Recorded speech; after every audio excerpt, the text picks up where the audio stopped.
And he even apologized to me, which was, it blew. So, all right, this is my little story. Sorry. So we're filming this scene 100 times. If only we had a place where stories were allowed on a microphone. Right? Hopefully it's interesting. Yeah. So we're filming this party and scene. cut. Right. Yeah. That's enough. Thank you for your time. Yeah. I'm unloading the meat. I'm loading the meat. I'm unloading the meat. I'm loading the meat. I'm unloading the meat. I'm loading the meat. I'm unloading the meat. I don't even know what it means, what it is, what it is, what it is, what it is, what it is. I'm unloading the meat. I'm loading the meat. I'm unloading the meat. I'm loading the meat. I'm unloading the meat. I'm loading the meat. This episode of Unloading Meat is not brought to you by your favorite language learning app such as Duolingo, but it could be. It really could be. Guys, Duolingo is amazing, and if you don't take your lessons, nothing will happen to my family, right? Duolingo, please. Guys, please use the app, please. I miss my kids. I miss my kids. Ladies and gentlemen, I love this next man on the couch, even though I've only met him like a handful of times, maybe like twice. Yeah. I think twice a couple, in passing, but we're going to change that today. There you go. We have the one, the only Cayce Mautino. Yay. What's up, Cayce? Hey, welcome to Unloading Meat. Thank you. Glad to be here. Yeah. I told you, I'm glad to finally see all the toys in person. I'm going to steal all of them on the way out the door. So this is like my dream room. This is great. Yeah, it's called divorce. So that's all I got to do. It looks great. Oh, yeah. Yeah, it's not as bad. I mean, it's not as expensive as you may think, as long as, you have evidence. Yeah. There you go.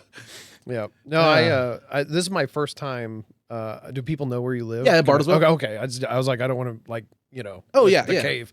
No, I think the only time I ever went to Bartlesville was when I was a kid and we went to Willow Rock. And that's here. Yeah. I've been told. And but it was on a school bus. There's so many churches here. Oh, yeah. It is mind-blowing. Yeah, the only thing that outweighs the churches now is the weed dispensaries. And the Phillips buildings. In the Phillips buildings, yeah. There's an equal amount. Yeah, because this is the home place of ConocoPhillips. Right. Phillips 66, yeah. Yeah, which was crazy. I was driving around, I was like, every building was Phillips or church. Yeah. And you're right, or a weed store. Yeah. I mean, I always think, there's so many churches around here. Like, I grew up around, in the Copan area, which is on the border of Kansas. Okay. And even out there's churches every freaking corner. Yeah.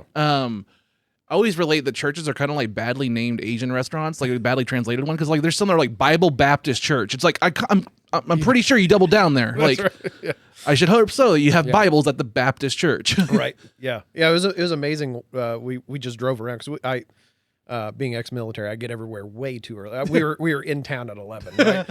And I was just driving around town. I'm like, man, there's another church. Oh, there's another church. I'm like, it's alarming how many churches are in Bartlesville. Yeah, it's a lot. So, yeah.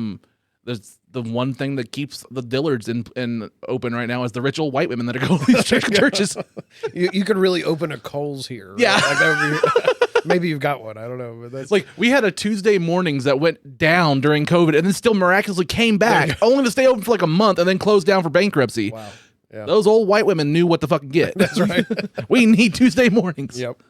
It just takes until Wednesday to get there. That's right. There you go. It was always a weird name for a store, right? Yeah, right. And it's just like a tchotchke shop. It's got to everything. Yeah. I know. And then I always laughed at oh, who the fuck needs tchotchkes? And then I'm like, right. Yeah. Yeah, I know. Never mind. Yeah. Dude, these are collectors. Yeah. Yeah. They're action figures, Mom. That's right. Yeah. I always equated at least I'm not as bad as Cartman in the World of Warcraft episode where he's like, Mom, bathroom. Right. Takes a shit on her. My daughter just recently discovered, she's 13. She just recently discovered South Park. Really? And she is obsessed, which was it came out when I was about 12 or 13, right? So, and I can remember my parents wouldn't let me watch Beavis and Butthead, but my mom laughed hysterically when I showed her South Park and it was a chicken fucker episode. And I thought, okay, I can't watch Beavis and Butthead, but I'm literally watching a show talk about, and she's like, oh, but this is funny. Yeah. And it's like, don't get me wrong. She's got a good sense of humor because I go back and try to watch Beavis and Butthead and it's, it's still funny, but it's different. It's different. Yeah. And, but South Park has changed a lot because I went a long time not watching it. Yeah. And now it's kind of, it's a little different. The writing is superb. It's getting really good. And that's what I'm right. It's no more nonsensical. It's very topical. Yeah. And I guess some of them were kind of back in the day, but it was like, you know, the movie happened, Yeah. right, with Saddam Hussein and all that. Yeah. And then it was almost like the show took a turn to being more topical, and I think in a very powerful way. Yeah, and honestly, I think it just really relates to where Matt and Trey were in their lives. As they grow up, the show kind of grows up too, and they just keep the way the show keeps getting interesting or stays interesting and relevant is because they keep going on to things that make them feel interested. Right. Yeah. And I think that plays in a big, huge part because, I mean, things can get soulless. I mean, look at Thor: Love and Thunder. Sure. Yeah, that was rough. That was rough. Or Ant-Man: Quantumania. I tried to look. One of my buddies was like, "It's not that bad," and I Yeah. watched it, and halfway through, I'm tuning out. Yeah. Like I was like, "This is a bad movie." Like forget Marvel, forget Super. It's not a good movie. Yeah. Like, it was hard to watch. I'm a Marvel fan, so I had to watch Me it. too. I'm a Marvel fan through and through. I love the MCU, but man, Quantumania sucked. It was so bad. And we talked on another podcast. I can't remember who I talked with, but like I think a large part of it has to do with like during COVID, Disney figured out the fucking cheat code with the volume. Yep. Whenever they had the Mandalorian figure that shit out, and they're like, "Oh, we can just do this everywhere, and we can have anybody on this thing and just put them together." Right. And they use it for everything now, and it's very apparent in some scenes. And it's like, I always think back to Sir Ian McKellen in The Hobbit, and he had that breakdown. I don't know if you ever saw that. You know who he is? He was Magneto. Yeah. He did. Not to minimize his other work. Oh well, yeah. But he was Gandalf in Lord of the Rings and The Hobbits. Yeah. And he came back for The Hobbits, and there's a scene where in The Hobbits in the first movie where like him and 13 dwarfs are all around the kitchen table with Bilbo and stuff like that. Right. Well, behind the scenes, that's all CGI. It's just him around a giant green room and a green table and green plates. Right. And they're like, and you have to act off 13 imaginary dwarfs. Go. Wow. And there's a shot of behind the scenes where Sir Ian McKellen is like breaking down, crying, like, I can't fucking do this. Wow. Like, this is too fucking hard. Yeah. And like that's kind of where I feel like you kind of lose a lot of shit in these Marvel movies now, is where like you could tell they're not acting off each other. Yeah. Well, so I noticed. So in the Loki series, right? Yeah. And I know it was a TV series, so it's shot differently or whatever. But it was like there was a lot of like single scene green screen, right? And now we're gonna run out of the scene, and then they're back into the middle of the next. You know what I mean? And you're watching the stuff fall apart. And it's like, okay, well, I mean, it's a TV show, whatever. It's just kind of fun to watch. Yeah. But then when the movies start to look that way, you go, I mean, it doesn't. I mean, you know, you look back at like Endgame and how it was there. Yeah, right? it felt tangible. Right. Like even the worlds, like whenever they go to like Thanos' world, he's doing the reality stuff. It felt tangible. You could touch it. Right. Exactly. And then you get to, I mean, even you go back to the first Transformers and how real that looked. Yeah.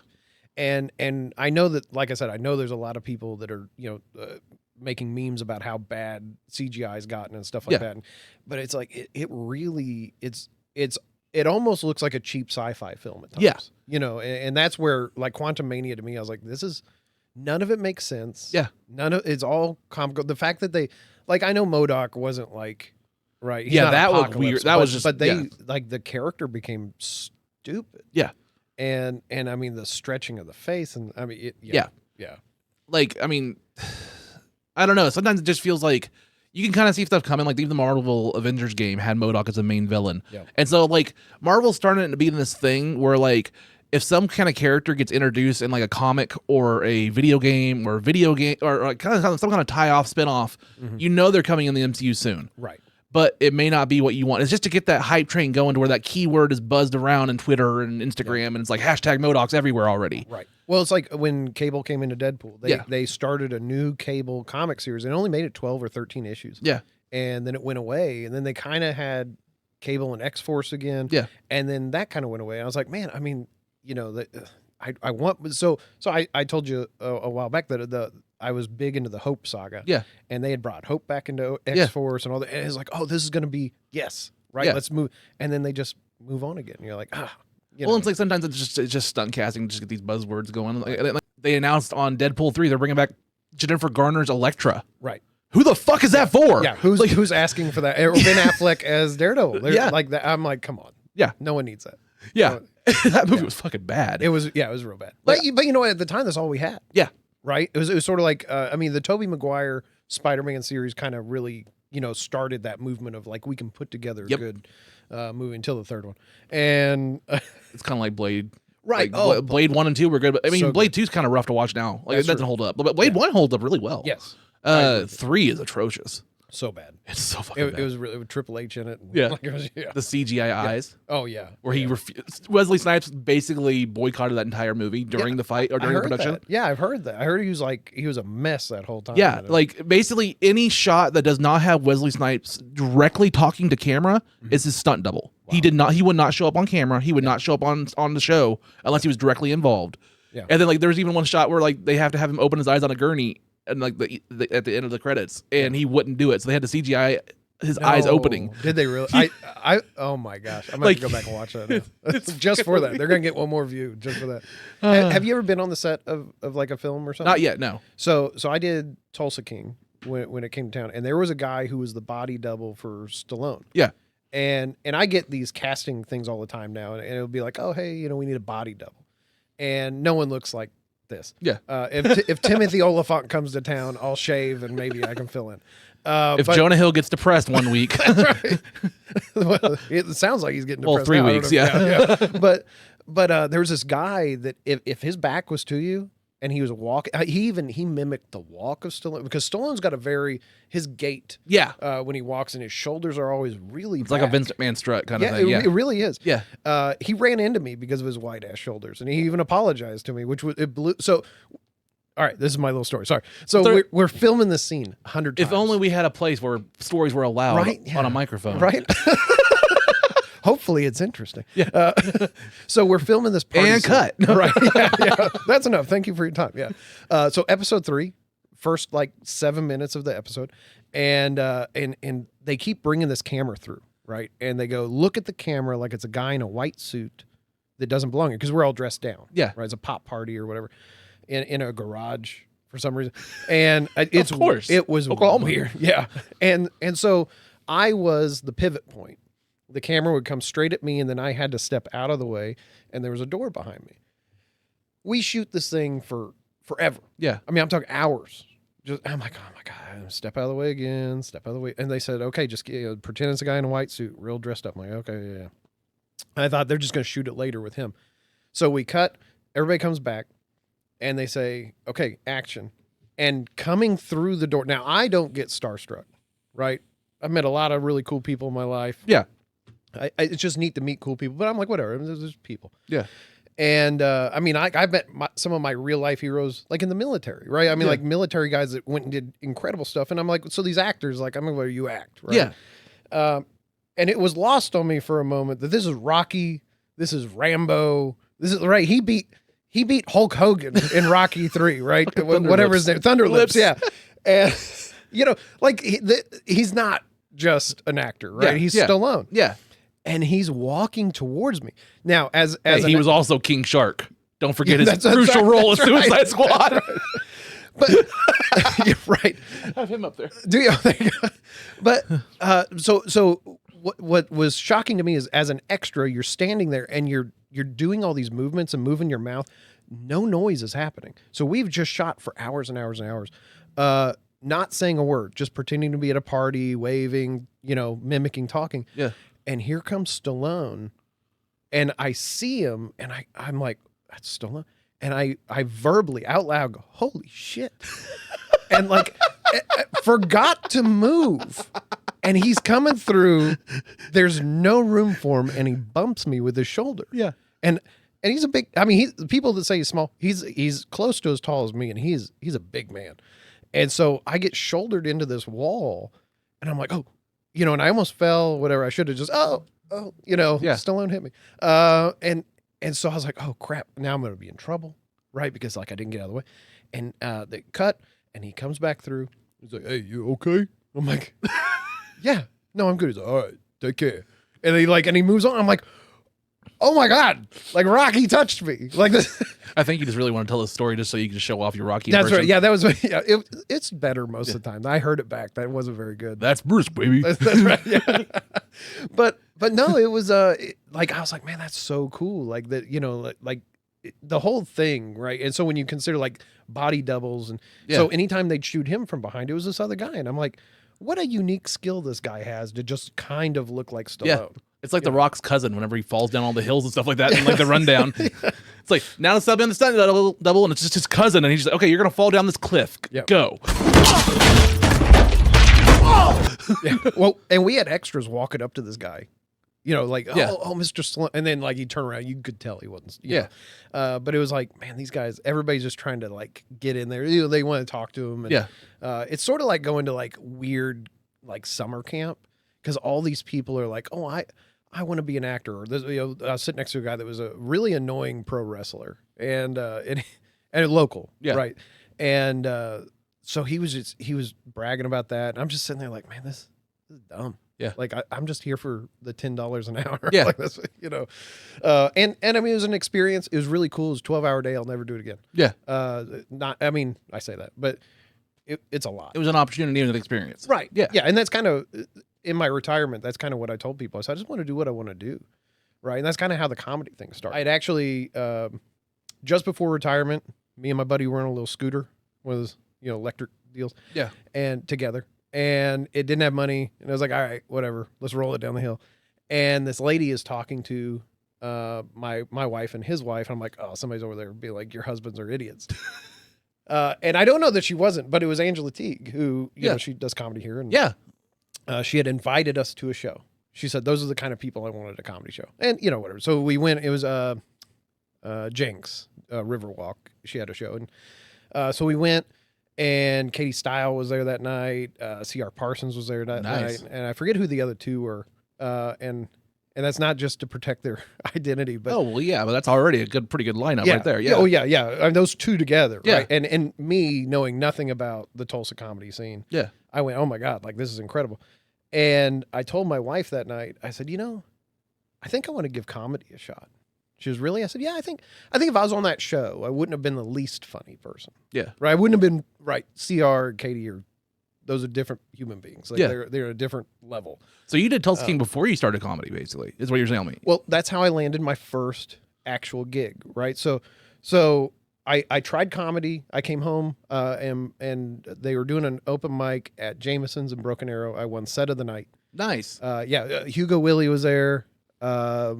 Marcus Saputo, and then Sam Frischman. I think he's left since. So I won set of the night. It was really cool. I went to the Hunt Club like the next week and bombed. Yeah. Just the worst. And I was like, I'll never do this again. Yeah. I tried it in Memphis because I was still there. Killed in Memphis. And I was like, okay, there's something to right there. Yeah, there's something there. Right. I need to at least feel it out. Yeah. And so I kept doing some open mics. I stayed away from Hunt Club for a little while because I was scared of Hunt Club. And on the set of Tulsa King, I'd been doing comedy for maybe 2 months, like regularly doing open mics. And I was going like 2-3 times a week. Yeah. I ran into Angela again.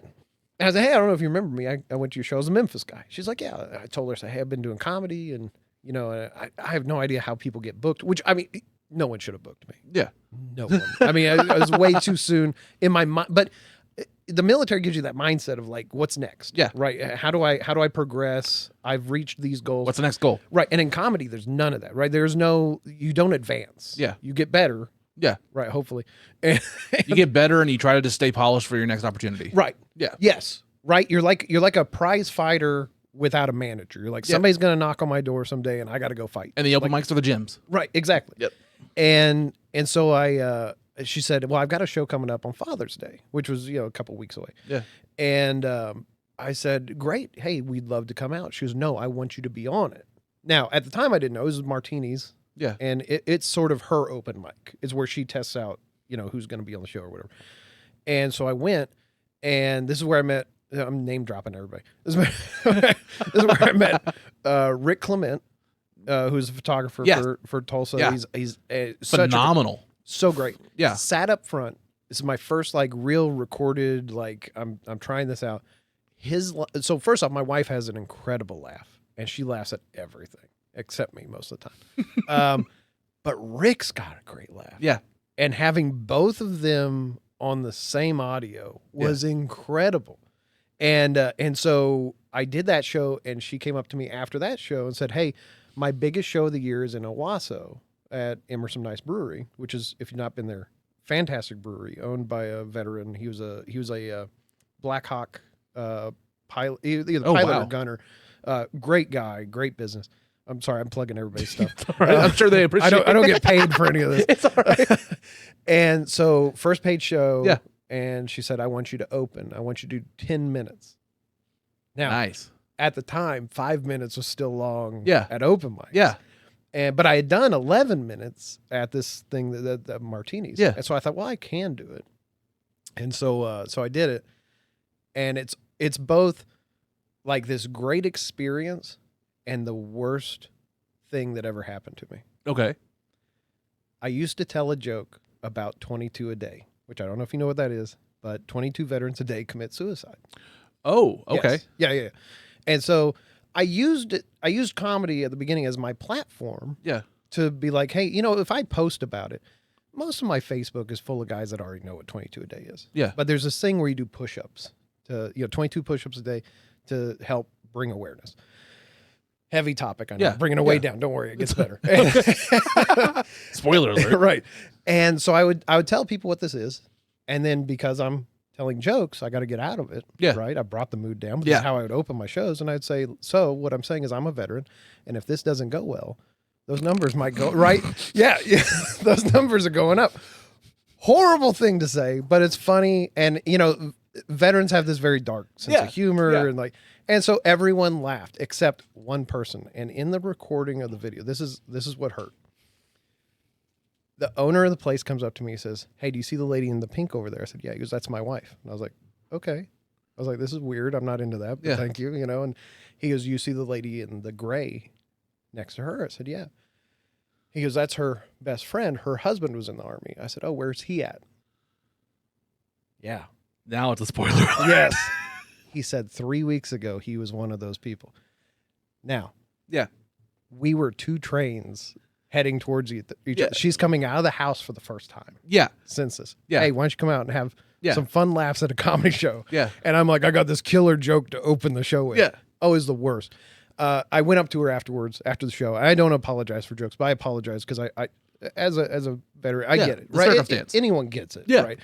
But I'm just like, I'm so sorry for your life. And she gave me this big hug and was like, it's fine. Keep doing what you're doing. And it was a really like reassuring moment for me. Yeah. I don't tell the joke anymore because I tried.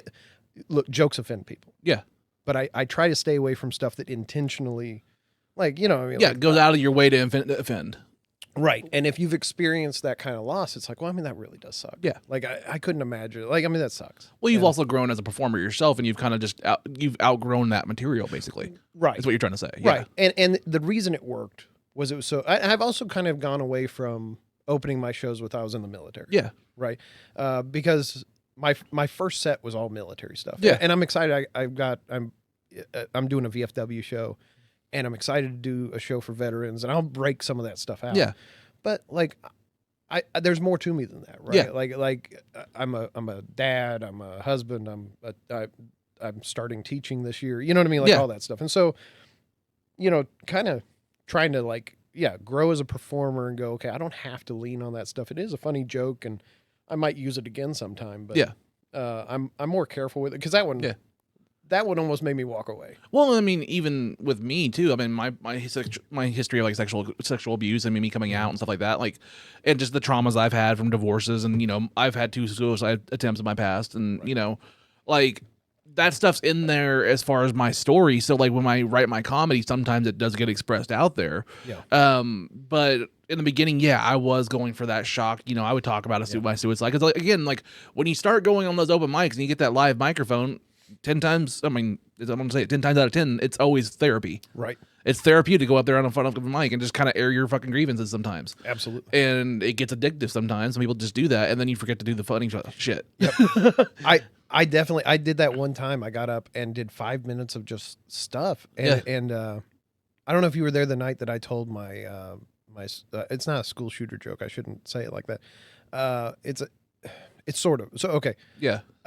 It's about everyone should have a Tomahawk land attack missile. I don't know if you were there when I did that. No, I don't remember that joke. So wrong.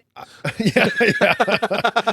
I had told this joke one time at an open mic and gotten nothing. Yeah. And I was like, I'll never tell that joke again. I thought it was funny. It's just not, Yeah. And I had been substituting at my daughter's school. They went on a 4.5 hour lockdown And it was the first time I'd realized, like, in the military, I used to arm up when I was a security reaction force guy. So I would arm up and I would go attack the problem. Well, you can't do that. Yeah. And they had a credible threat at our school. I mean, it turned out to be nothing. Yeah. But we were locked down for 4.5 hours. And so I got on, it was on a Wednesday, and I went to Hunt Club, and I told what I felt was an eternity worth of jokes, and I had like 2 minutes left. Yeah. So I was like, wow, that was fast. Okay. Yeah. And so I tell this joke, and I told it really raw, because I was like, you know what? No, I'm gonna try this joke again, because it's something that happened today. Yeah. And so it's like, you know, if you saw this school's on lockdown in Cleveland, Oklahoma, you're an hour away in Tulsa. What are you gonna do? Yeah. Right. And I said, I don't think the answer is a good guy with a gun. Is you need the military, right? We have Tomahawk land attack missiles in the Navy. They can fire 750 nautical miles with 5 waypoints. Right. And people started laughing at nautical miles. I was like, oh wait, it was a perfect open mic. Yeah. Right. I was discovering stuff in the joke. Yeah. And I said, so really, when you see it on the news and you go, I'm helpless. No, you can run downstairs, go to your command center and hit launch, and you can put that missile right where you want it to go. Yeah. Right. It can go right in through a window. Like, it's that good. And will there be collateral damage? Sure. But you saw what happened in Uvalde. Those kids are going to die anyway. And it was this eruption of laughter. And I was like, yeah. I love hitting on Uvalde. Uvalde is such a great word just to hit with, too. Right. Even the town sounds fun. Yeah, the town sounds, like, I have one in mind where I'm like, just a throwaway joke if I just want to roast on something. I'm like, oh man, your outfit looks like a lot of work went into it. Where'd you get it, Uvalde? Like, just, just a lot of effort went in there. Where'd you get it, Uvalde? Just a throwaway little line. Yeah. But yeah. And my wife hates it. And I mean, don't get me wrong. I don't want to make light of school shootings. Yeah. Right. It's... Right. No one thinks they're funny. If you think a school shooting is funny. Yeah. But you do. Right. That's that trick as the comedian, is like, what is the funny in it? Yeah. And because I also say this, and like I rebel. I naturally rebel around like a lot of rules and stuff like that. Open mic sometimes. Like, like I understand them. I get it. I completely respect rules. If you have rules, I agree to that open mic. I'm going to go there for that thing. Sure. I never want to take my audience as an idiot. I never want to assume they're stupid. Mm-hmm. I think a general audience can usually tell intent or tone 9 times out of 10. Yeah. So yes, there's going to be taboo topics. There's going to be risque topics, and if you hit those topics, tread lightly. Right. Be intelligent with your work on it. But at the same time, I don't think there should be topics that are just completely off the topic. Sure. It takes an intelligent person to do a well-crafted joke around it. Right. And I think that's the trick. Yeah. Right. Like, there are people who do dark comedy very well. Yeah. And we've got some in Tulsa that I'm like, that's a smart joke. Yeah. You know what I mean? And you know that their intent is not, to hurt. It's to kind of poke fun at it or whatever. And I like that. I tell them that. I'm like, I can't do that. It doesn't come off natural for me to get on stage and be dark. Yeah. But it's like, I really admire that, because I'm like, it's such a gift to be able to poke fun at those things. But my anxiety at night would keep me awake, knowing that when I hurt that lady's feelings. Yeah. Oh my God. I mean, my wife was like, it's going to be okay. I'm like, yeah. I said, I just feel so, and she's like, you apologized, you did. I'm like, I know, but it just hurts. Yeah. And I've had people offended at jokes that weren't that. Yeah. And I'm like, nah, okay. You know what I mean? Like, yeah. And like we don't go up there to intentionally offend. Sure. And like I had a panic attack at a Stellar once, whenever I felt like I was offending people. Yeah. The bit was just not going well, and I was telling a story that I was not ready to go up there yet. Right. And I just bombed about it. Then I felt like I was offending people, so like I immediately had a panic attack. Like I suffer from them. Sure. But like I that's the worst feeling in the world, is feeling like you offended somebody when you're not intentionally trying to. You're intentionally trying to just have a good time and be funny. Right. So let me ask you this: do you treat different mics differently? Yes. So okay. So like different in certain ways. So like depending on the crowd. Well, right. I judge by a crowd. So if I go to the loony bin, I'm not trying out brand new material. No. Right. I'm trying out a set. Yes. Right. Something that I think is good enough now. I judge it by what's the ratio of comics to actual people. Oh yeah. If it's a club and there's just 9 comics not paying attention, yeah, I'll just riff and do whatever the fuck I want, or I just it's not as many high stakes to me as, man, this could be a good clip. Yeah. If it could be a good clip with a good audience, like a loony bin or anything else that actually has a paid crowd or a crowd that just wants to be active, then yeah, I'm going to try harder. I want to do a polished set. Yeah. And do something. Maybe sneak a few new things in there. Sure. But like it's going to be more polished than what a typical mic. Yeah. See, I've been working a lot at Go Laugh and Broken Arrow, and this is my shameless plug, right? Gene Barber's fantastic for Tulsa comedy. Yeah. You've been there. Yeah. I did it with Angela. That's her right. last show there, and then I filmed a commercial with Miss Treats with Gene. Okay. Yeah. So and this isn't against any other comedy club or whatever, but Gene has created a real comedy club. Yeah. That he wants Tulsa comedians there, right? Yeah. So like we get real stuff. I mean, I a year almost to the day of my first show, I did 35 minutes of Gene's, and that's incredible. You know, his little Go Laugh comedy club. It's incredible.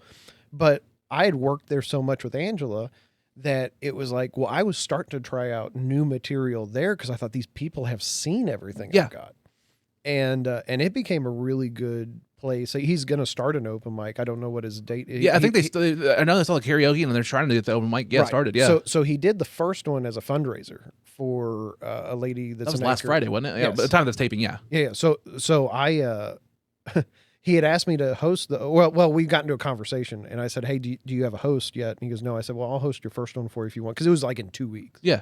I said, so if you want me to, I'll host it. He goes, oh, sure. And so then the day of, he said, how would you feel about hosting the music open mic? I'm like, oh, I mean, sure. So I was there for 4 hours. It's straight hosting. Damn. Yeah. And I thought, I don't know that, you know what I mean? I don't know that I got the energy for this. I'm an old man. I go to bed at like 9 o'clock and like right after AEW. That's right. I'm so glad they only go to 9, by the way. I miss their pay-per-views on Saturdays. Like, I'm like, put that back. Sundays is a work night, really, But yeah, I hosted 4 hours. Man, it was so fun. It was the easiest. And I told my wife, I said, what's funny is over the course of 4 hours, I probably did over a half hour. Yeah. Just getting up and introducing the next act, kind of getting people laughing. Yeah. It was a lot of fun, but it was good work. But Chin Doan from Channel 6, she's got a sister that's battling cancer in Vietnam. Oh, wow. And so they have insurance, but insurance doesn't cover cancer treatments. And so it was a fundraiser for her sister, and like her whole family was there. Her mom was there, and her mom spoke very little English, but it was such a sweet lady. And I think stuff like that. So like I'll do shows in Cleveland where I kind of work out of, right? And I think we always do it as a fundraiser. Yeah. So we pay the comedians, we'll pay, whatever. I'll get my cost back if it's posters or whatever. But man, we paid off school lunches this year. We raised $2,000 for the Main Street organization. Nice. And so it's like I want to keep those shows going. Yeah. And it's tough because like the first show we sold 120 some tickets. It's a 300 seat venue. It's an old elementary school stage. Oh wow. And nice. So it looks really cool when you're getting videos off of it. But then the next show we struggled to sell tickets. And so I got a lot of feedback. People were like, well, can we do family friendly? Yeah. And that's such a niche. I mean, it's going to be hard. It is. Yeah. Because you can only bring like 5 people. Yeah. Total. Yeah.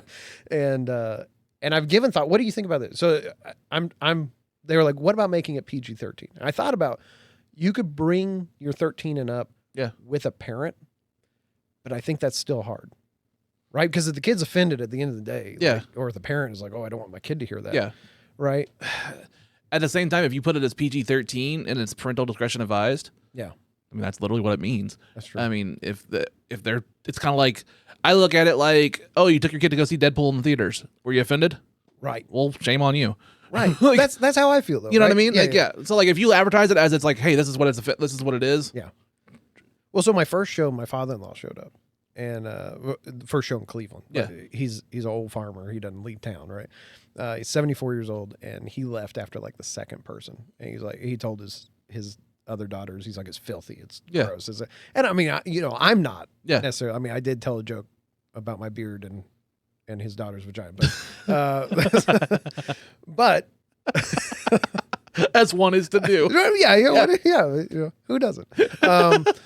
But no, he let, and I thought when he said he wanted to go, I thought like, I don't think you do though. Yeah. Right. I appreciate the support, but like maybe let's keep these two worlds separate. See, and I think stuff like this I think stuff like, I mean, not again, but like what Gene's doing at Go Live, where it really highlights, because it's one thing to go to an open mic. Yeah. But a lot of, like, we have, and no joke, I've gone to Orlando, I've gone to Memphis, I've gone to Kansas City. Tulsa's got a deep bench of comedians. Like, people. But there's not a lot of spotlight here. Right. In terms of actual shows, it's so hard, right? You're not getting a show at the Looney Bin. Yeah. Right. I mean, it's nothing against, but, I mean, like, they get big talent coming in. And stuff like Bricktown's going to be that way. Yes. We'll be able to get another open mic, but we have an open mic almost every night of the week. Yeah. Bricktown is setting theirs, I think, Wednesdays.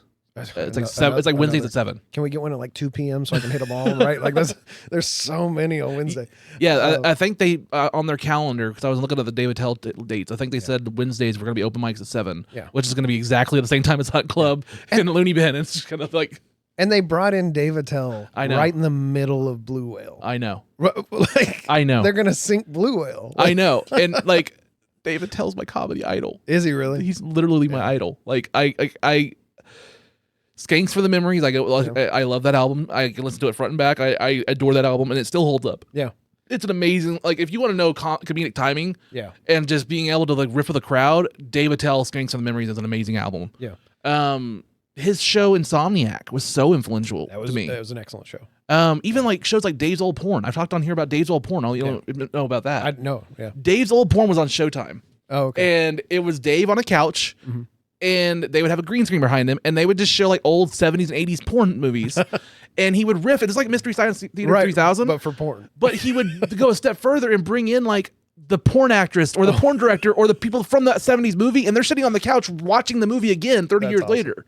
And they're just having a good time talking about porn. Yeah. And like he'd just be riffing with Ron Jeremy and shit like that before Ron Jeremy was cancelable. You know, that was really bad. Of all the people to get canceled, Ron Jeremy. Right.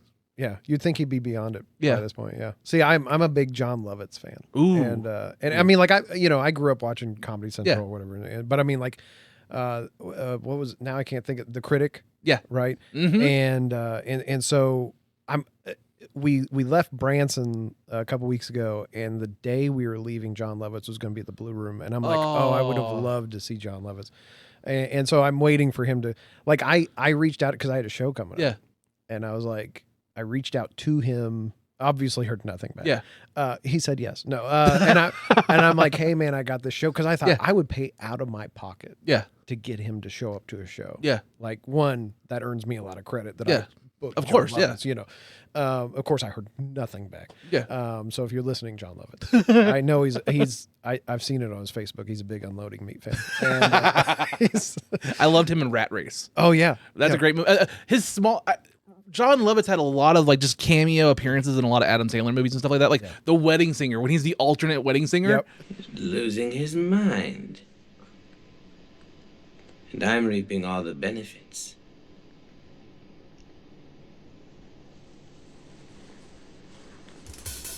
Oh my God, I love that part. Yep. So I love him in A League of Our Own. Yes, and when that's he a great part with it. When he tells the cow to shut up, it gets me would you shut up? Like, just, like, it's just such a good, and it's ad lib. Yeah. And I'm like, I love that he in real life was trying to get this line out. And like, I didn't know. Okay, so this is my John Lovitz fact of the day. I was listening to Conan O'Brien has a radio channel on XM, right? Conan O'Brien has a friend, and yeah. So they were Team Coco and all that stuff. Yes, they were talking through the unmade Hans and Franz movie. Oh, they had Dana Carvey. We're gonna pump you up, yes. And they were reading the script, the actual script, right? Yeah. Oh, the subliminal message, man. Like, I love that. But they're reading through it, reading the whole script, and they're breaking it apart in sections and then telling the real life story behind it, right? Yeah. And they started talking about how you'd have to actually put on muscle to do some of this. And Dana Carvey said, Michael Bay had called me and wanted me to put on 20 pounds of muscle for a movie. And they said, what movie? He's like, well, I was going to be the Will Smith role in Bad Boys. Dana Carvey? Yes. Right. Now, think about that movie. Now, I can just picture him fucking Taylor. Right. Yeah. Right. The whole movie changes at that point. The whole movie changes. So the Martin Lawrence character Was going to be John Lovitz? was going to be John Lovitz. And I'm like, that movie, you don't make 3 of those. Or however many. They just have a car chase through a Jewish deli. right. Tell them to quit shooting at me, right? Like, just like, and I'm just like, it would still be a very funny movie. Yeah. But you go, oh my God, it wouldn't really be an action movie at that point. It brings a whole new dimension to whenever they go undercover with the KKK in like the second part or third part. Yeah. And he's just Jewish. Yeah. That would kind of work, though, right? Yeah. Yeah. But yeah, I mean, when I heard that, I'm like, that's crazy. Like, I mean, but you know, those are just those things that you just never think of. Yeah. Like the casting wasn't always the same. Like I guess Will Smith was supposed to be Neo in the Matrix. Yeah, right? pulled out of that. Yeah, and it's like, man, I mean, some of those movies, when you think about them, you're like, that would be such a wild change. Yeah. You know, I think Will Smith pulls off the Matrix. I don't think, but Keanu Reeves became such because of the stoicism. Yeah. Right. He was. Yeah, it was great. I mean, Kevin Smith talked about it whenever he was trying to make his movies, and they were like, well, if you want to do with this budget, you could have to do like the studio cast that we pick. And like for like Chasing Amy or whatever, they wanted like David Schwimmer, David Duchovny, and like Renee Zellweger or something like that. And he's like, no. Like, like, it's just like random things that just get put in there because they have an overall deal with that studio. Yeah. Fun times. Yeah. It was interesting. I learned a lot. It was funny. They had one scene that had Bob Saget. Ooh. Yeah. It had which Ritter died? What's his name? John Ritter? John Ritter. Yeah. It had like Which Ritter died? It had like well, I always say Jeremy, and my wife's always like, it's not him. And so I'm like, I know I'm wrong. I just don't know I can't remember his name. And the guy that ruined 8 Simple Rules. Remember that John Ritter the guy died. that ruined 8 Simple Rules, right? Show would still be on today. It's okay. They got David Spade for the last 2 seasons. It's okay. Oh, that's right. They did. Yeah. He was like everybody's sitcom villain. That was though, right? Kaylee Cuoco or what Coco before she got that money from fucking Big Bang Theory. Yeah. Because she was on that show for like 8 seasons. Yeah. And made not much money at all. No, but she made a killing on Big Bang Theory. See, I feel like that show went too long. Yeah. I know there's a lot of people who love it. And it's not my cup of tea. Yeah. It was my parents' cup of tea. It was like that show. I mean, a lot of CBS shows are for a demographic of just older people that are like, okay, I want a base knowledge of what this thing is. Oh, nerds. This is what I think nerds are. You know? Yeah. There you go. Yeah. That's Yeah. And see, my mom loves Young Sheldon. Yeah. And I'm like, I can't watch it. I can't. I mean, I can't even say I've tried. Yeah. I see the previews. I'm like, oh, that kid is so They're just annoying. cringe. Yeah, it's so bad. The cringiest thing I've seen on CBS lately is the new trailer for Matlock.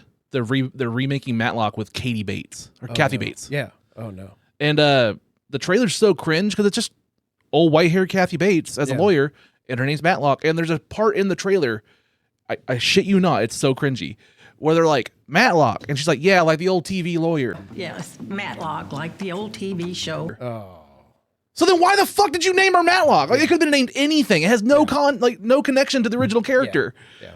You're just using it for the IP. Right. Did you ever watch the Lethal Weapon TV series? No, I have not. So it was really good till the guy that played Riggs. I heard he was kind of crazy. Yeah, apparently he like lost his mind and was like, I want to write the script. He was fantastic. I would have let him do whatever he wanted to do. Was Bobby Lee on that show? Or was it a guy from Heroes? It was that was racist. And cut. Right, let's edit that out. No, it was Damon Wayans Jr. Okay. And this guy, whoever this other guy is. And then they brought in Stifler.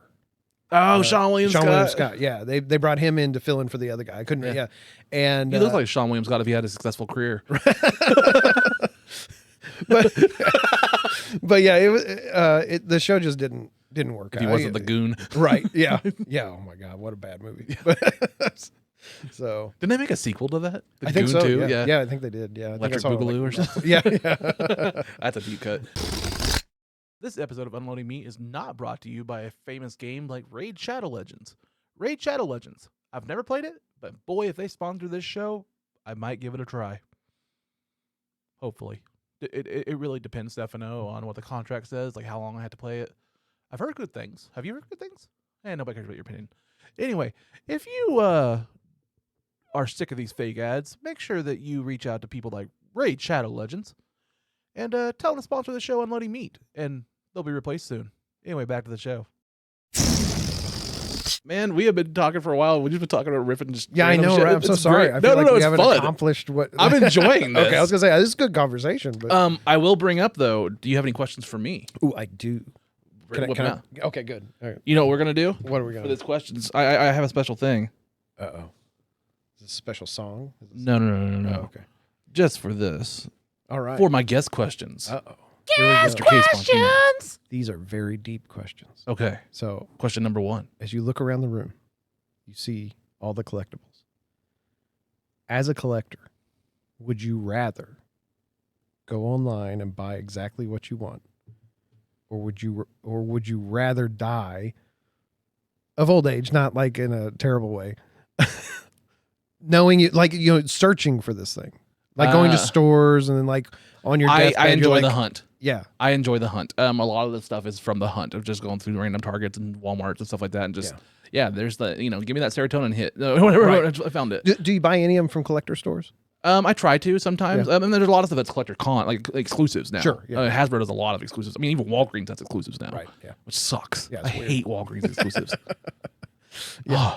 No, see, I'm a hunt guy. Yeah. I would rather hunt. I would rather be on my deathbed and be like, I just never found it. Right? Yeah. Like, okay, so if you could change, you're a wrestling fan. Yeah, obviously. Right? Yeah, I love it. Yeah. So because you're AEW fan, are you also WWE fan? You're not much anymore. Okay. They lost me at WrestleMania, to be honest with you. They had a chance with this Cody. past one. Yeah. So, They could have had me back, and then they lost me. see, I felt like where they kind of dropped the ball again was the LA Knight stuff with Money in the Bank. Like that, I was like, you missed such a great opportunity. That's my thing, and then like I'll go back to this and say, WWE goes back to treating your audience like an idiot. Yes.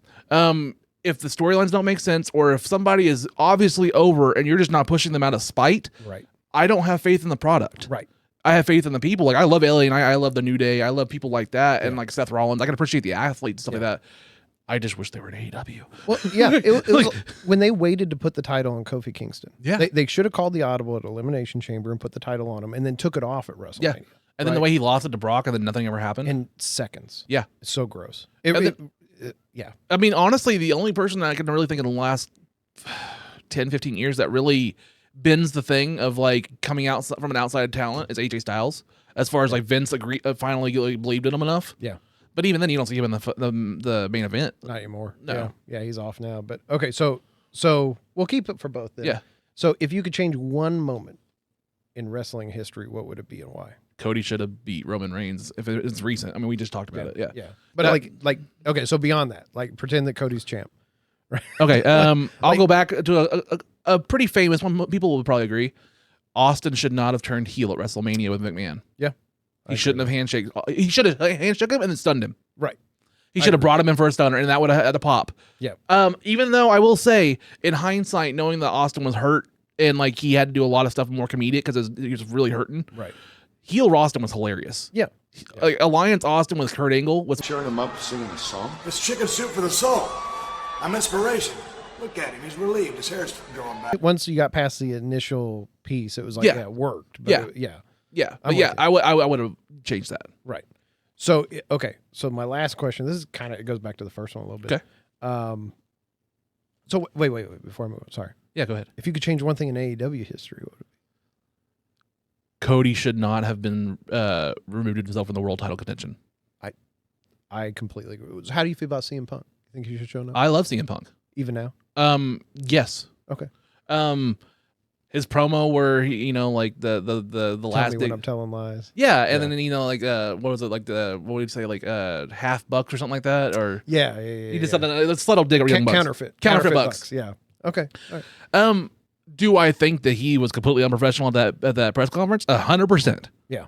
Do I think people can make mistakes and can learn from them and move on and make some money in the future? Hell yes. See, and I wish they would adopt it as a storyline, like Matt Hardy and Edge. Right? I think it will be. I think it's long-term storytelling. I hope so. I hope that that's what's happening and not. They're keeping them separate for a while. Yeah. But I mean, all it takes is what happens at the next Double or Nothing. That's their biggest year or biggest pay-per-view. Yeah. What happens at Wembley? We haven't announced anything at all. That's true. Days into the future. Yeah. I know we're still doing on your questions, but like, All In is so impressive to me. Oh yeah, it's fantastic. And the almost way 80,000 people. Yeah. Or just the new one in Wembley. Oh yeah, the new All In. Yeah. Oh, that's gonna be massive for like them. every time somebody tells AEW they can't do something, Yeah. let's fucking try it. Yeah. Well, one of my buddies went to the first. Was it All In? All In, yeah. Before AEW, yeah. in Chicago. He had bought 2 tickets. He's like, I want you to go with me. And unfortunately, I had professional obligations, and I couldn't go. Oh. And so he went by himself, and I watched it, but I was like, man, that would have been a pretty cool show. A damn near perfect pay-per-view that had one of the most rushed pay-per-view main events I've ever seen. Oh, it's so fast. Yeah, because they ran out of time. Yeah, Was it the Pentagon Kenny match, or one of the matches went long? It might have been the fucking Dick Hangman match. But, yeah, I heard that went to, like, because of the inflatable dick. What was his name? Joey Ryan. Joey Ryan before he got canceled? Yeah. He needed to be canceled. That was so bad. He was best friends with Candice LeRae. That's what I heard. He dated her. They were together as a tag team for a long time. Oh, okay. And they had a pretty damn hardcore match together. Yeah. As like her swan song leaving to go to NXT. Yeah. She's now with Gargano. Sure. Yeah. But yeah. I'd be with we're on a her. wrestling topic. Yeah, I know. I'm sorry. Sorry. All right. So, in the history of the world, Okay. as a collector, not just toys, but collector, what's the one item you would want, and why? Ooh. It can be anything. If it's a Cody Rhodes bobblehead, it's going to be a problem. Like I feel like you got to think deeper than that.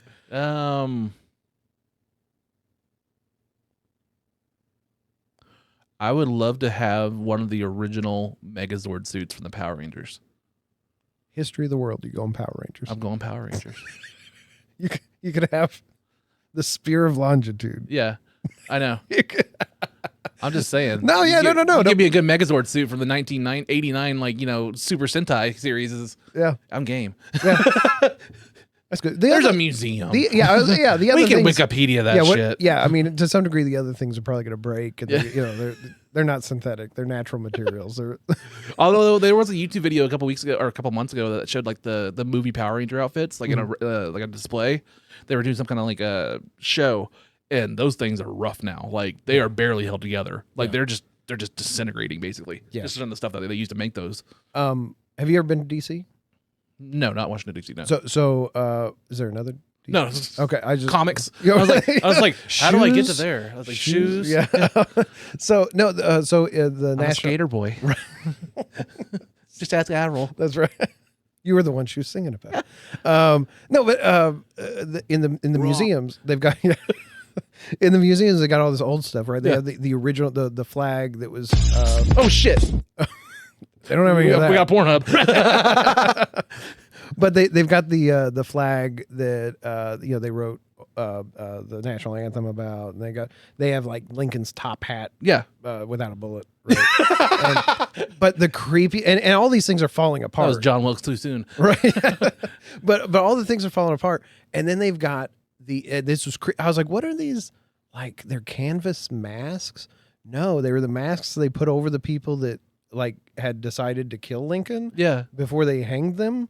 And I'm like, how are those the most well-maintained things we've got? Jeez. Right? Like this is terrible. It's sort of like, so if you ever go to Memphis and you go to the Lorraine Motel, it's the Civil Rights Museum. It's incredible. And then across the street, they have a whole museum about James Earl Ray and where he shot from. Fuck. Yeah. And it's super like, here's the conspiracy behind it. Here's the facts behind it. But you can stand at the window. Yeah. Because the museum ends, like your tour ends on the spot where he dies. Super like powerful. So this is way off. We were just talking about Power Rangers. And but it's incredible. Like, I mean, but these things that are maintained, and it's funny because you look at them. You're just saying that James Earl Ray was more phenomenal. No, not at all. That's a direct quote from Cayce Mautino. That's going to be the headline of the podcast. No, but it's like you just look at it and go, why is his stuff maintained so much better? Like, can we not do this? Yeah. Just tear that building down. Yeah, but yeah, so I say that because the Power Ranger suits will live forever. That's really my point. Well, we're way off topic, but did you have a third question? That wasn't. No, I gave all three. Oh, that was all three. Yeah. I can come up with another one to clean this up. We could go back to normal. Ah, there we go. Oh, that's kind of jarring. That is. Well, my fine sir, Cayce Mautino. After getting you through your questions, what else would you like to talk about before we wrap it up? I've loved it. Right, I've done it. I've actively done it for years. people are like, oh, you've only been doing it for a year. I'm like, I didn't say I just started being funny. Yeah. Right. Like, I mean, I was an instructor for half my career. So I've been in front of people for a long time. Yeah. And I thought, well, maybe I'm funny, right? People think I'm funny. I don't know if I could be funny on stage. And it's funny when you look back at the original stuff you did a year ago or whatever, and you're like, oh, that was not really, no one needed to laugh at that stuff. Yeah. And I'll do it again a year from now. I'll look back at this stuff and go, oh, that's, Yeah. But I've really, it's a lot of fun. It's a neat community. The military community is a very diverse community. We're 100% volunteer force. We have everybody. So all these people who are like, oh, we're against transgenders. No, we're not. Yeah. You know who says that? People who got out. People who quit volunteering. I don't know. You know what I mean? Like, I used to tell my buddies that. I'm like, look, I love them to death. These are some of my, we call them shipmates, right? Those are my shipmates. But similar thing was, not to cut you off, but Adam Smith, Sweet Titties. I don't know if you met him. He's a comedian in the Tulsa area. He was on my show a couple weeks ago. But like, he's a vet. Yeah. And he was similar story. Talk about, how we had basically everybody coming in and like, we accepted everybody. Yeah. And, no joke. When I was working with the Marines, we had this Marine who looked, I'm not trying to like poke fun, the ma'am from GameStop, Oh yeah. Like, I mean, huge. Yeah. She was 6'5". She was a quintessential Marine. Yeah. Right? Transgender. Yeah. And so I'm just massive. And somebody passed out. We were doing an outdoor training. And so the Navy that works with Marines are either religious program specialists or docs. And I happen to be a religious program specialist. And so she came running up to us and she's like, hey, somebody fell out. Doc, I need your help. And one of my sailors is like, we're not Doc. And I'm like, hey, maybe don't argue what you should be called with her. Yeah. Right. I think she gets it. Yeah. It's okay. Yeah. Because that was the point he was trying to make with the sass. Yeah. Yeah. Right. And so we started talking and she's like, yeah, I used to be a lay leader, right? She used to lead her service for Seventh-day Adventists until they decided she was a sinner. I kind of looked at her. I said, you know what? Haven't met one that wasn't yet. In terms of a lay leader, right? Yeah. Because we all are. Sure, if you believe in that kind of thing. You know what I mean? Yeah. And but that it always made me mad when my former shipmates, but people got out, would come out against the stuff. And I'm like, hey man, until you sign your name there and come back on active duty, your opinion doesn't mean shit.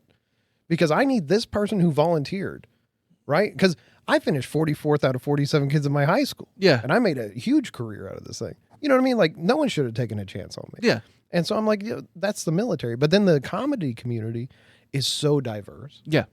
And it was such a neat, like, I don't know how, I've always said, I don't know how long I'll do comedy. I love comedy. Yeah.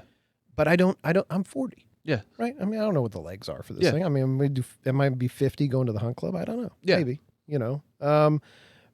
it depends on just kind of how it keeps going. But right now I love it. Yeah. But I look at that and it's like that community has been the thing that really helped me normalize my transition. I spent 21 years in. Yeah. I was 18 when I joined. I mean, I spent 3 more years in than I did doing anything else in my life. Yeah. And so it's the comedy community has really been that thing that helped normalize, like, this is a normal community to me instead of this real, whatever the civilian life structure is. I mean, I embrace this community really embraced me. I mean, even just from January, like I said, going to that colony club and I was introduced to people from burlesque and from bands and comedy and just different things, different lifestyles. And like, we're all connected by this thing, just entertainment comedy. Yeah. And, we're all broken toys. We're all, we have some mental things, defects in us ourselves that makes us go on stage and tell dick and fart jokes. Right. Well, but yeah, you go, okay, there's people that are the puppet comics. Yeah. There's people that, you know what I mean? Like, and you see it and you're just like, you got guys that get up there completely blitz telling jokes. Yep. You got guys that get up there that are real clean. And you just go, it's just this wide spectrum of people. And you just go each one. And that's why I try to keep it in mind, like, everyone's funny. Yeah. On a spectrum. Yeah. Right. Like, because you go, there's people that won't find my stuff funny. Yeah. The whole reason I leaned into the girl dad stuff was Blue Whale last year. My mom and my dad, my stepdad, not my real dad. My real dad's dead. He was an asshole. He was super abusive. My mom remarried this guy, Dave. Dave is fantastic. Dave, his wife had died of cancer. He raised his 3 kids, 2 twin, not 4 daughters, but 2 daughters that were twins. Okay, thanks for doing the mental math for us. It gets confusing. But I told this girl dad joke, and I told a joke about my daughter's first period, and it's funny. It's a wholesome kind of. Should we go back to this for that? Yeah, it's the red light. Yeah, no, but it was funny. The red room, because it was a real, and I'm sure you've had that, the real life thing that happened that you change very little of. Yeah, that when you transition it to stage is just as funny. Yeah, and so I tell this story, and I got off stage, and he had tears in his eyes. And this is Blue Whale is Sound Pony. I'm like, why are you crying? Because it's so crowded and that light was terrible. You know, yeah. Sound Pony was whatever. But he goes, no, when I was raising my girls, I had to go buy tampons and pads or whatever. Yeah. He goes, but I was also living with, or I was taking care of my dad. And so he had to buy adult diapers. And so he remembers going to the store to buy, he's like, so I remember being in that moment. And I thought, man, I'm on to something. Not that I was looking for that. Yeah. But I was like, people respond to that. You found something relatable. Right. But the hard thing for me as a 40-year-old married guy who's retired is I don't relate to the 20-something-year-old crowd. Yeah. So when I get a young crowd, it's hard. Yeah. Because like I'm old to you. Yeah. Like I'm, I mean, it's hard for me sometimes when like my references and stuff like that just go off the handle, and like a lot of people don't catch them and stuff like that because it's like it's different crowds for different things. Yeah. Well, like I there's a joke I told in Cleveland about my wife being smart, and I said she uses words to win arguments that I don't understand. Like she'll say, "Quit being so obstinate." And I was like, "I don't know what that means." And she goes, "Google it." And I said, "I'm way too stubborn to do that," which is a great joke. I saw that. I saw your video. Yeah. So I tell that joke in Cleveland, no one laughs. I tell it in Bartles or in Broken Arrow, and everybody laughs. And I thanked the crowd. Yeah. Right? Immediately, I was like, thank you for laughing at that. I said, hey, I told that joke in Cleveland. I didn't have enough time to pass out dictionaries for them to understand what obstinate means. Yeah. And so then I get a secondary laugh off that. But you're like, man, the crowd really I made the observation the other day. I was watching Tom Segura's new stand-up. Yeah, Sledgehammer, yeah. Yeah. And it's good. It's not his best work. I agree. Right? It's good because he's Tom Segura. Yeah. Right? It had a lot of YMH references and stuff like that only like fans of his podcast would actually get. Right. And I was like, I feel bad for people that are not fans of his. If you don't know the Garth Brooks stuff. Yeah. Yeah. And I love Tom Segura. Yeah. And but I told my wife, I go, as I'm listening to this, I said, you know why he gets so many laughs? She goes, why? I said, because people buy a ticket to go see Tom Segura. Yeah. Right? The problem that we have sometimes is we show up to a place that people come to see comedy. Yeah. Almost from the critic perspective. Yeah. Right. They show up because you're going to somewhere. If you don't know the person on the marquee, yeah. Why are you going to laugh at it? Yeah. But if you buy a ticket to see Tom Segura, you're going to laugh because you bought a ticket. You spent $100 on a ticket. Yeah. It's not wasteful. yeah, exactly. Oh, this is okay. Completely worth it. Yeah. Yeah. And so it would be like going to the Jericho Cruise and being like, I hate Fozzy. Like, you're going to watch Fozzy. Yeah. And so that's you're going to sing Judas all 34 times they play it. That's right.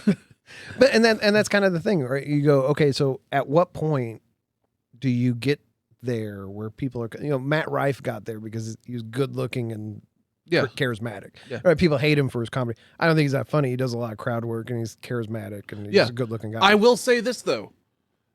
The people that shit on I agree with you with Matt Rife. He got there because he's very charismatic and good looking on a lot of shit. But he's also there's lots of early pictures of him going to the comedy store and stuff, just hanging out with old school Eliza, Jim Brewer and Eliza Schlesinger and stuff like that. Like when he's really young, a teenager, he's going there and learning and just watching comedy. Yeah. And and that's you can tell he's a fan. You know what I mean? Like he's actually he put in and at least he's trying to be a fan of it. Yeah. Well, and that's when I look at that and people are like, oh, but I'm like, you know what? He was on Wild and Out. Yeah. He was on, you know what I mean? His path might have been, it was like John Cena, right? Yeah. And I'm not built for the indies. Yeah. Right. Matt Rife's not showing up to Hunt Club. No. To go do 5 minutes. He doesn't have to. Yeah. And are there people funnier than Matt Rife? Sure. But we're not the ones that decide that. You know what I mean? It's the people that buy the tickets and fill the rooms. We talk about a lot on this podcast where I'm a lot of this comes down to luck and as far as show business and stuff like that, but a lot of it also comes down to be as ready as you can be for an opportunity. Yep. And make the most of an opportunity. Yeah. I can't fault Matt Rife for fucking having a big break and being fucking selling out shows whenever he got an opportunity and he fucking killed it. Well, you know what I mean? I can't be that, but I can agree with a lot of what you're saying. Yeah. When Gene decided he was going to host his first show at Go Laugh, that he was hosting, he contacted me and said, "Hey, would you headline the show?" Immediately, I thought, I can't headline a show. Yeah. I've closed a show one time. Yeah. But I wasn't, you know what I mean? I wasn't on the poster that way. Yeah. It just happened that Yeah. way. And Sarah goes, "Do you think?" I said, "Yeah, I could do 30. I've got 30." Right. And so I wrote like I've never written. Yeah. And just getting the set as close to perfect as I can. I said, "Who else is going to be on the show?" And he mentioned a couple names. And then he said, "Marcus Saputo is going to go before you."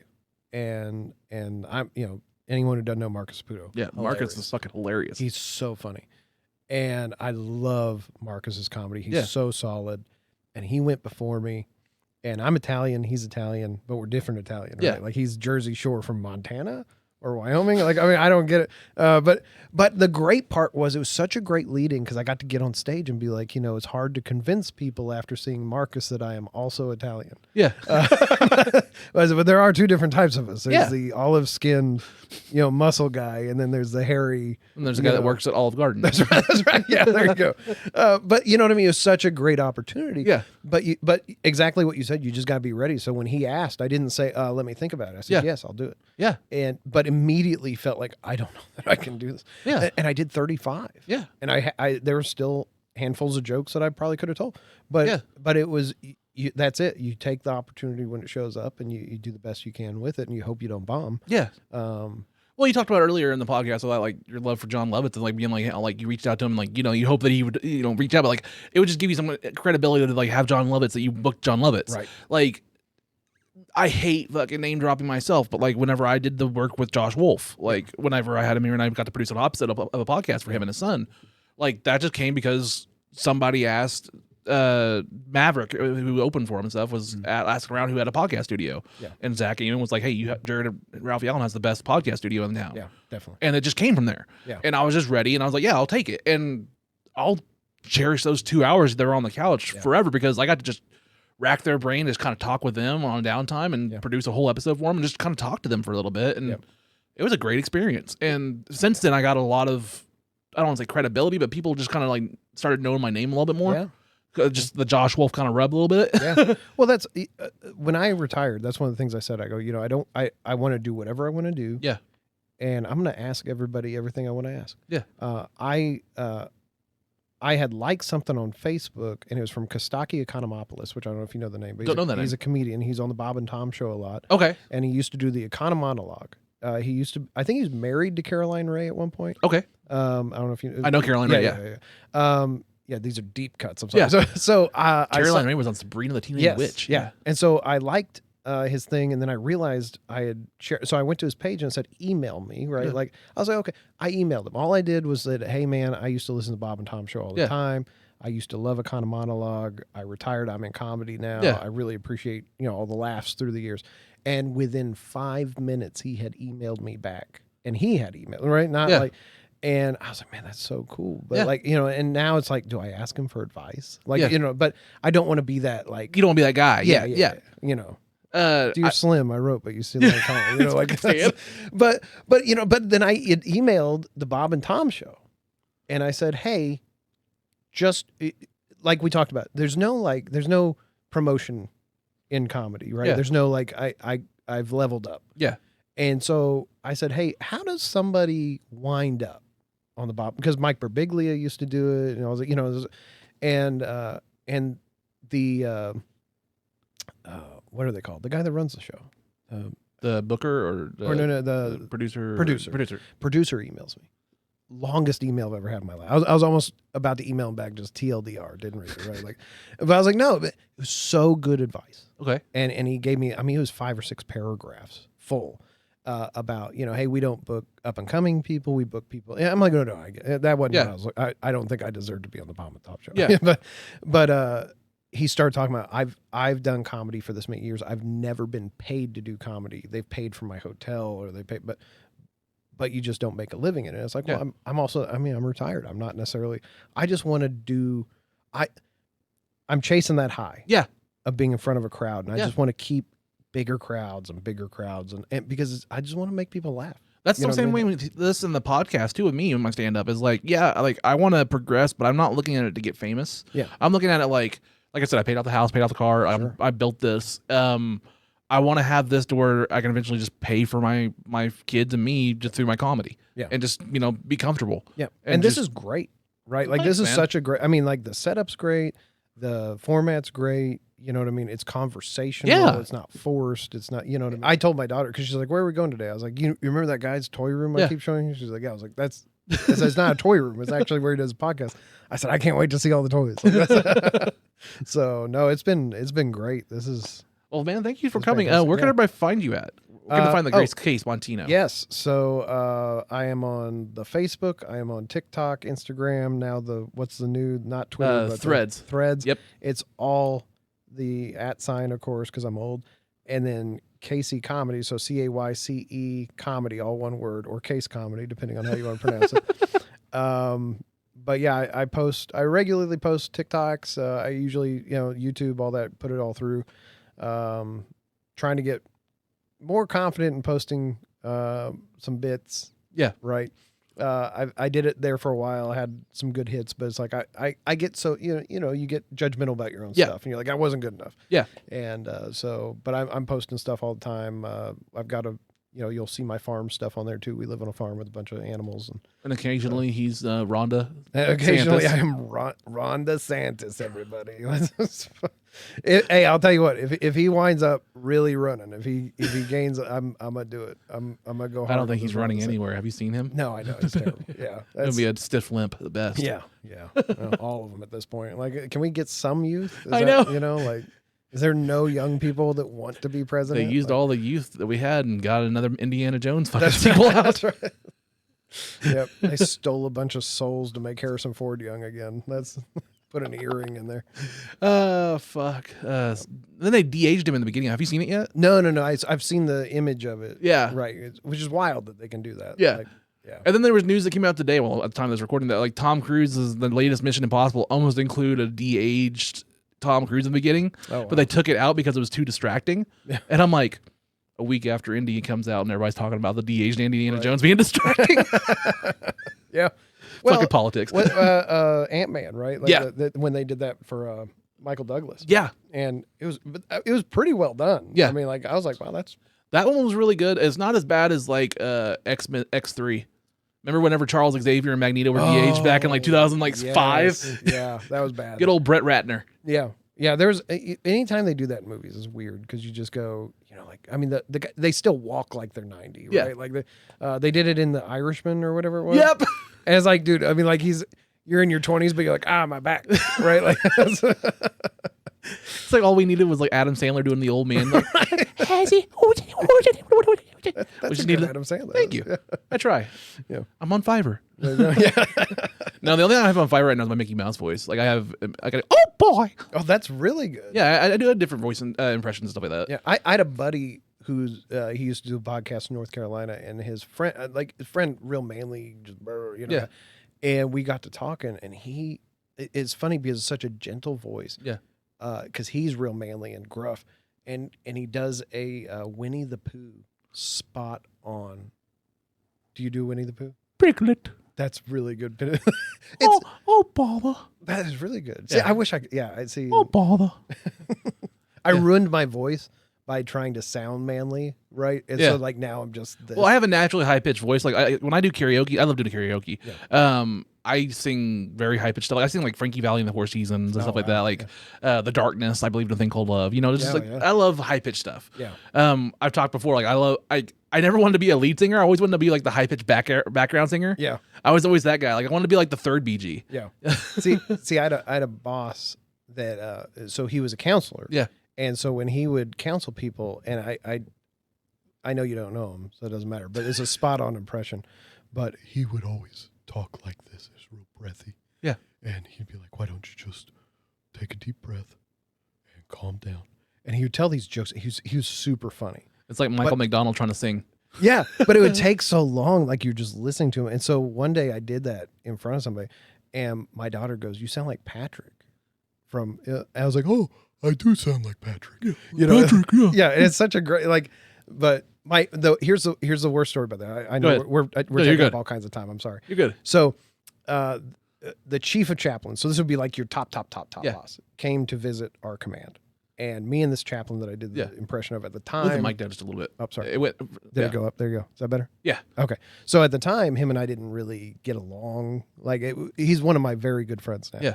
And he was getting ready to transfer. Chief of chaplains is there. We're having this big event, and